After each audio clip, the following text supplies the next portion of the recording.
We just want to take the last 20 minutes or so here today to bring it back to the project, the project that led by Joy, that this is all about, and that today has been about really helping us think through what we're doing, why we're doing it, and how we might think about it going ahead. So we're just going to, in 20 minutes or so, talk a little bit about who we are, what we do, and reflect on where next in many ways and what today has made us think about. So I'm Olwen, Purdue.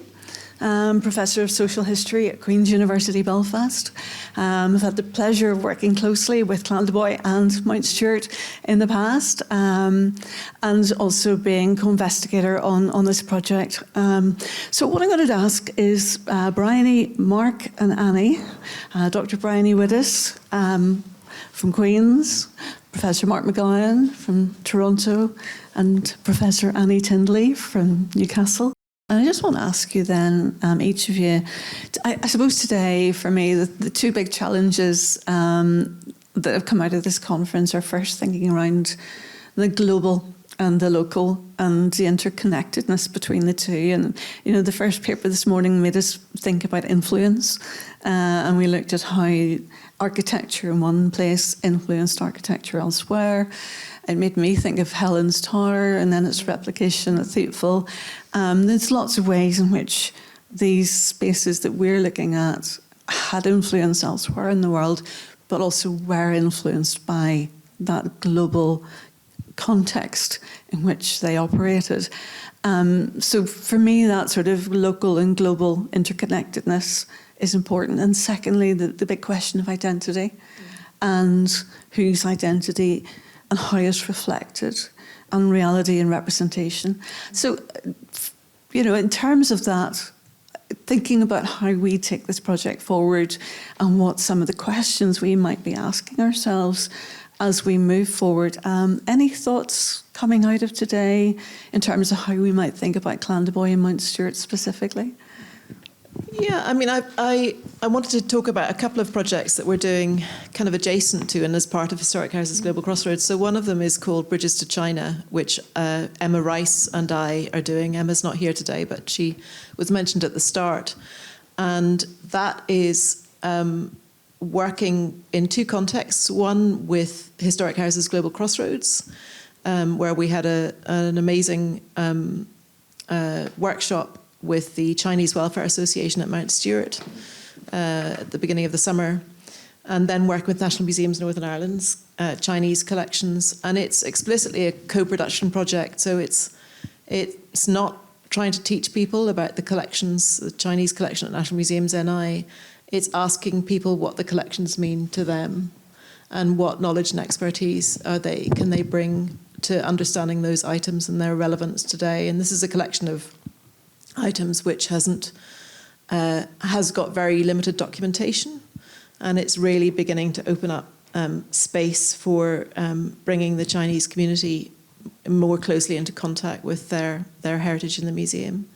And then the second project is Be Here, which is a creative partnership led by Lisa Ray Curry and with Emma Rice as well, and that's looking at trying to connect Mount Stewart and Clandeboy more closely into the fabric of Ards and North Down particularly, and working with community associations there through creative practice. And those kinds of projects, I think, have become really a central part of Historic Houses Global Crossroads and couldn't have happened without the network of partners that have been made possible by it. And Art Sector then is the other organisation I wanted to mention. So that's a intercultural organisation in Northern Ireland, specifically an arts organisation which runs the Mela, and which Hein recorded earlier this year, and that's a multicultural celebration every year. And what's been really challenging for me, I think, has been to try and understand what can academic partnership lend to those organisations which already exist, which are adding something to what happens already within the National Trust and National Museums NI. What can we as academics do to open up space and understanding? And I think today for me has helped to kind of frame that a bit better.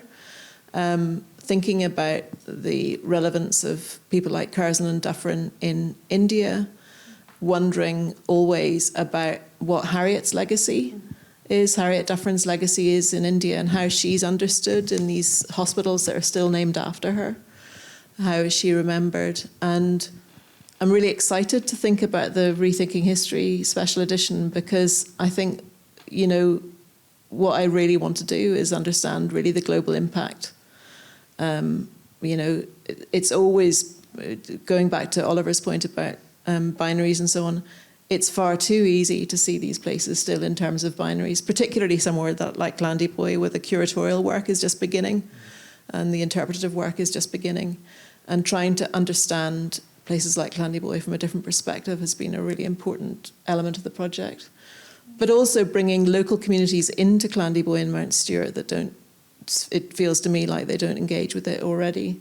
We did some Vox Pops earlier this year in the summer, just Lisa and I walking around Bangor with a couple of microphones and saying, what does Clandeboy mean to you? Have you got any memories of it? And there was quite a lot of misunderstanding, you know, kind of confusion between Mount Stewart and Clandeboy, people that hadn't been to it before, people that know the yogurt, and you know, just sort of doing kind of person on the street type interviews. And Historic Houses Global Crossroads does make those connections possible in a way that I think maybe weren't so possible before. Of course, they happen in lots of different ways already, and I know that John and Anne will tell me about work that's been happening for a long time.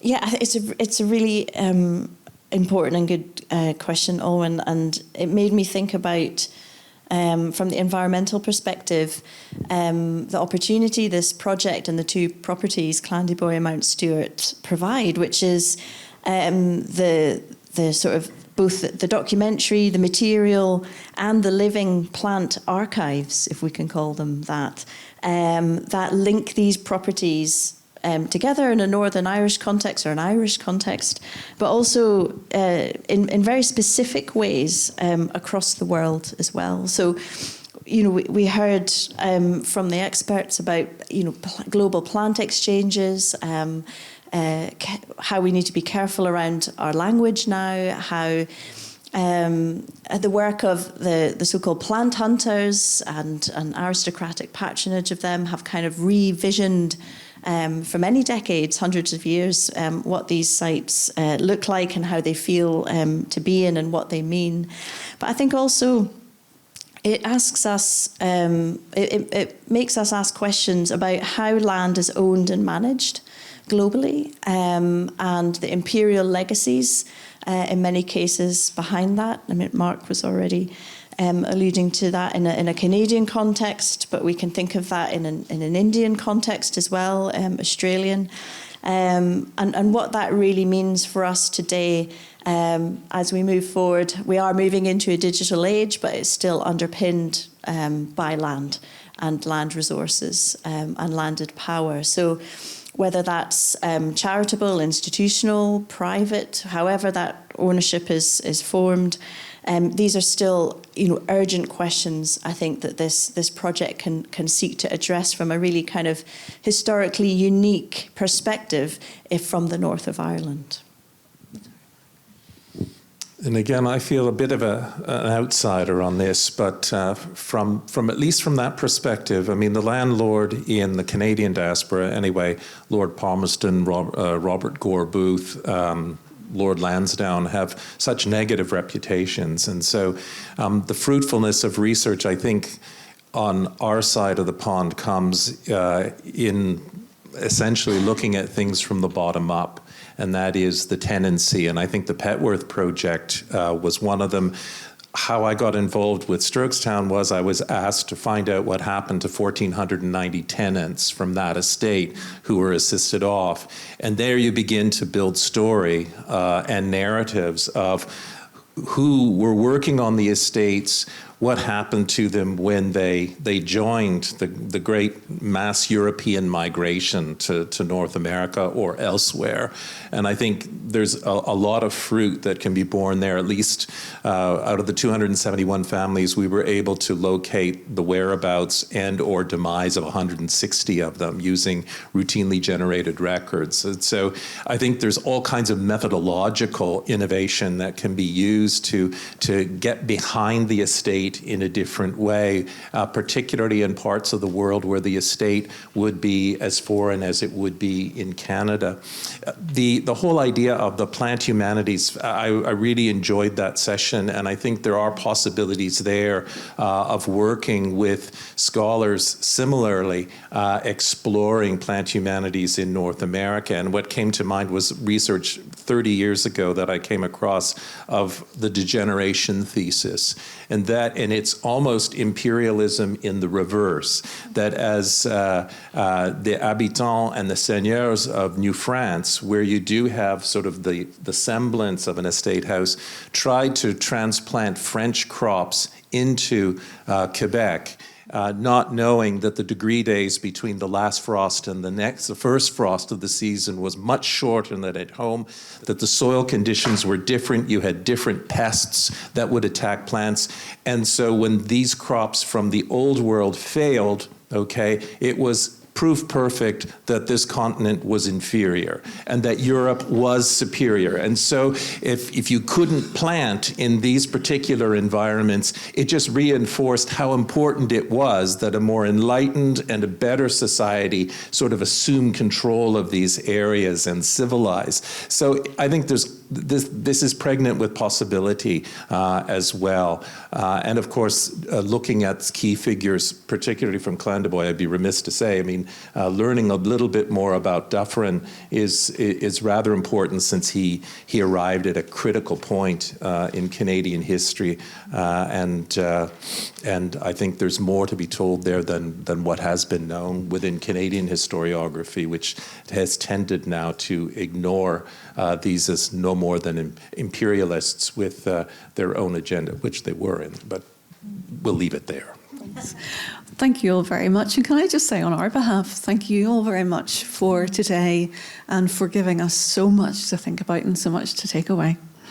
Joy, I think you're going to close. When Olwen and I decided to grow this little plant that was the idea for this project, the reason it grew was the kindness of Sir Ian Huddleston, who's the trustee of Clandeboy, and also the kindness of the National Trust. And I really appreciate Rachel being here today. But underlying all of this was something that connects directly to what Oliver was saying, which is we're both of an age where we grew up through the Troubles. And we experienced firsthand what it's like when flags start flying. And the next stage is the curbs start getting painted different colors, and space becomes difficult to move within because it becomes identified with one identity or the other. And I don't think it's an accident that there are so many wild colonials in this room. We are the generations that were once empire and are now helping the empire deal with its epicenters of empire.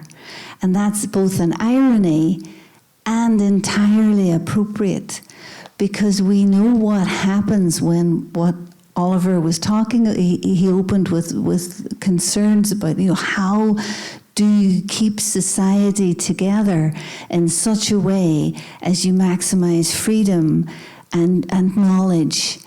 And it does all come down, as Oliver said, to this question of who is the public, on what constitutes benefit.